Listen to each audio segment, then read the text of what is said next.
என்னை பொறுத்தவரை இன்னைக்கு ஒரு கட்சிக்கும் இலக்கு என்னன்னு பார்க்கணுங்கண்ணா.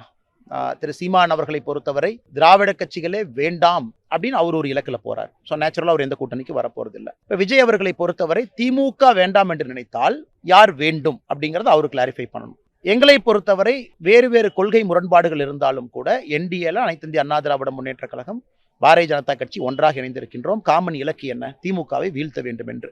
பட் என்னை பொறுத்தவரை தேசிய ஜனநாயக கூட்டணி பலம் அடைஞ்சுகிட்டு இருக்கு. விஜய் வந்தா உங்க கூட்டணி பலம் வாய்ந்ததாக ஆகும். அதனால நான் முதல்ல இருந்து நான் தலைமை கிட்ட எதுவுமே சொல்றது இல்லைங்கண்ணா. எனக்கு பாரதிய ஜனதா கட்சி வலிமையா இருக்கணும். எல்லோரையும் மதிக்கின்றோம். அதே நேரத்தில் ஒரு சிக்கன் பிரியாணியும் மட்டன் பிரியாணி கலந்து இது வெஜிடபிள் பிரியாணி எப்படி இருக்கும் எதுவுமே நான் சொல்ல விரும்பலைங்கன்னா நீங்களே பண்ணிக்கங்க. அப்படி சரியா வராது. முரண்பாடுகள், யாரை எதிர்க்கிறாங்க, யாரை எதிர்க்காம இருக்கிறாங்க, அதனால எல்லாத்தையும் பார்த்து குழப்பம்னா கெமிஸ்ட்ரி இருக்காதுங்கண்ணா. மக்கள் தேர்தல் நேரத்தில் தான் பார்க்க மாட்டாங்க. கெமிஸ்ட்ரி இருக்காது. கெமிஸ்ட்ரியும் முக்கியம். ஒரு அலையன்ஸ்ல ஒரே கோணத்தில் இறங்கி போகணும். விஜய் அவர்கள் அரசியல் விஜய் அவர்களுக்கு, எங்களுடைய அரசியல் எங்களுக்கு.